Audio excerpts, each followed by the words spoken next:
యేసు రక్తమే జయం. పరిచర్య ప్రైజ్ ద లార్డ్. జనవరి 20వ తేదీ 2025. ఈరోజు దేవుని వాక్యము. ఆలకించుము, ఈ దినమున నేను నీ చేతుల సంకెళ్లను తీసి నిన్ను విడిపించుచున్నాను. నాతో కూడా బబులోనునకు వచ్చుట మంచిదని నీకు తోచిన ఎడల రమ్ము, నేను నిన్ను భద్రముగా కాపాడెదను.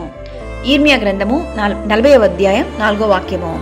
అవును క్రీస్తునందు ప్రియులారా, బంధింపబడినటువంటి ఇర్మియాకు దేవుడిస్తున్నటువంటి అవకాశము ఈ వాక్యంలో మనం చూస్తున్నాం.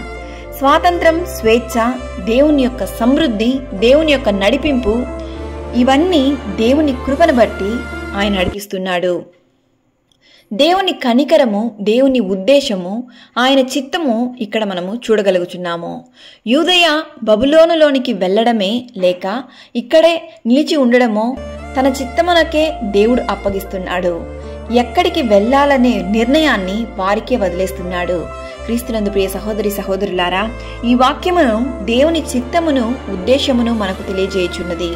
నిబంధన జనులుగా ఉన్నటువంటి ప్రజలను, నిబంధన లేని ఈ లోకానుసారమైన ప్రజలకు దేవుడిస్తున్నటువంటి స్వేచ్ఛ ఇక్కడ మనం చూడగలం. క్రీస్తునందు ప్రియ సహోదరి సహోదరులారా, యేసును సొంత రక్షకునిగా అంగీకరించడం, నిత్య జీవమును పొందుకోవడం అనున్నది నీ చేతిలోనే ఉన్నది. కావున నిన్ను నీవు దేవునికి సమర్పించు. నిర్ణయం నీవే. నిన్ను నీవు సంపూర్తిగా దేవునికి సమర్పించి నీలో ఉన్నటువంటి ప్రతి పాపములన్నింటినీ తొలగించి వాటి నుండి విడుదల పొందుకొని దేవునికి ప్రియమైన బిడ్డగా జీవించుము. దేవుడు నిన్ను ఆశీర్వదించి దీవించును గాక. ఆమేన్. God bless you.